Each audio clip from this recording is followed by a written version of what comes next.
میں دوستوں سے کہتا ہوں کہ گانے نہیں چلاؤ گے تو ساتھ چلوں گا، تو ایک دوست کہتا ہے ٹھیک ہے، لیکن اگر ہم اس طرح کریں گے تو ہر جگہ اللہ کی نافرمانی ہوگی، پھر تو گھر سے باہر ہی نہ نکلے۔ بھائی اپنے کام سے ہر جگہ جاؤ، کوئی گناہ ہو رہا ہے تو وہ خود بھگتیں گے، سمجھتے ہو؟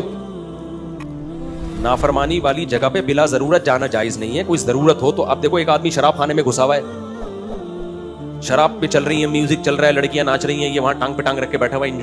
کہہ رہے ہیں میں تو ویسے ہی آیا ہوں۔ ہم اس کو منع کریں گے؟ ناجائز جگہ پہ بیٹھنا کیا ہے؟ حرام ہے،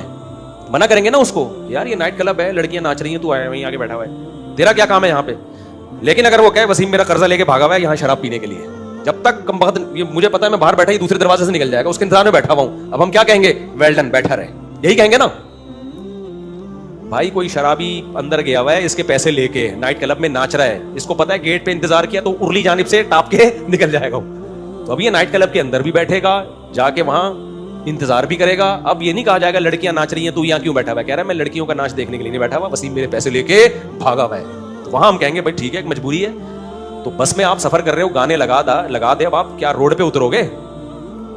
کہاں جب ٹکٹ دیا ہوا ہے آپ نے، ٹکٹ ضائع ہو جائے گا آپ کا، وہ مجبوری ہے آپ کی، جہاں مجبوری نہیں ہے وہاں منع ہے۔ تو مجبوری کبھی دینی بھی ہو سکتی ہے، صرف دنیاوی نہیں ہوتی۔ آپ اپنے پیسے لینے کے لیے اگر نائٹ کلب میں جا کے بیٹھ گئے ہو تو یہ ایک ضرورت ہے، تو دین کی دعوت اور تبلیغ بھی ایک ضرورت ہے۔ بعض دفعہ ایسی جگہوں پہ ایک مبلغ کو جانا پڑتا ہے، اور جہاں اس کا کام، اس کی نیت یہ نہیں ہوتی کہ میں وہاں جا کے گناہ کروں گا، بلکہ اس کی نیت ہوتی ہے میں اصلاح کروں گا، تو اصلاح کے لیے تو جانا لازمی ہے۔ ایک دفعہ مس گیدرنگ تھی کسی یونیورسٹی میں، لڑکے لڑکیاں اکٹھے بیٹھے ہوئے، میرا شروع میں اب تو لوگ اعتراض نہیں کرتے، پہلے بہت اعتراض کرتے تھے، میرا بیان تھا یونیورسٹیوں میں تو ویسے ہی ماحول ہے نا، اتنی نیک لڑکیاں ہوتی کہ ادھر برقعے میں بیٹھی، اور اتنے تو پھر بیان کی ضرورت ہی کیا تھی وہاں پہ؟ بھائی پھر ہم کہتے ہیں تو ہم سے زیادہ نیک ہے ماشاءاللہ، ادھر منہ کر کے بیٹھی ہوئی ہے اور ایک ادھر منہ کر کے بیٹھی ہوئی ہے، تو ان کو کیا بیان کی ضرورت ہے؟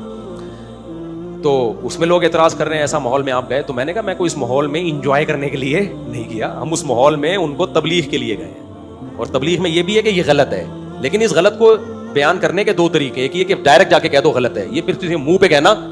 یہ انسان اس کو دل پہ لے کے جاتا ہے، اصلاح نہیں ہوتی۔ ایک طریقہ یہ ہے کہ ان کو مذہب کی محبت دل میں ڈالو، پہلا اسٹیپ یہ ہے، جب مذہب کی محبت آئے گی آہستہ آہستہ، کہتے ہیں نا یہ جزیرہ بھی بالآخر زیر آب آ ہی گیا، سمندر میں کچھ سوکھے ہوئے جزیرے ہوتے ہیں، آہستہ آہستہ ان میں بھی پانی آ جاتا ہے۔ تو فنکاراؤں کو، اداکاراؤں کو دین کے قریب لانے کا طریقہ الگ ہے، اور جو پہلے سے تو دین سمجھتے ہیں ان کو تو چماٹوں سے بھی لایا جا سکتا ہے، تو ہر ایک کا طریقہ الگ ہوتا ہے۔ جن کو یہ پتہ نہیں ہوتا وہ پھر علماء پہ اعتراض کرتے ہیں، حضرت یہ کہ میں ٹیلر ہوں، وہ جو مولانا طارق جمیل صاحب نے نہیں کسی اداکارہ کے سر پہ ہاتھ رکھ لیا تھا، وہ کتنا بڑا اسکینڈل بنا دیا، بھائی ساری دنیا کے سامنے اس کے سر پہ ہاتھ رکھ رہے ہیں، تو اس میں کیا تم بدگمانی کر رہے ہو، اور سر پہ بھی اس کے چادر ہے۔ یہ تو میں کہتا ہوں خدا کی قسم ان کا حوصلہ ہے یار، کہ اتنے بڑے لیول کا آدمی اپنے مقام سے اتنا نیچے آ گیا، وہ کوئی اس اداکارہ سے کوئی ریلیشن تھوڑی بنانا چاہ رہے ہیں، اس کو دین کی اور قیامت کے دن اگر وہ دھکے دے کے نکال دیں، وہ قیامت کے دن کہہ سکتی ہے اللہ میں گئی تھی عقیدت محبت میں، ایک جگہ مجھے امید تھی کہ کچھ مجھے دین کا کچھ سیکھنے کو ملے گا، انہوں نے دھکے دے کے نکال دیا، تو پھر کیا جواب تھا مولانا طارق جمیل صاحب کے پاس؟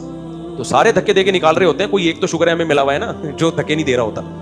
اور ان کی نیت بھی خالص ہے۔ ہمیں بھی پتا ہے کہ کوئی کیریکٹر، آج تک مولانا طارق جمیل صاحب کے کیریکٹر پہ کبھی انگلی الحمدللہ نہیں اٹھی ہے، اللہ بچا کے رکھے۔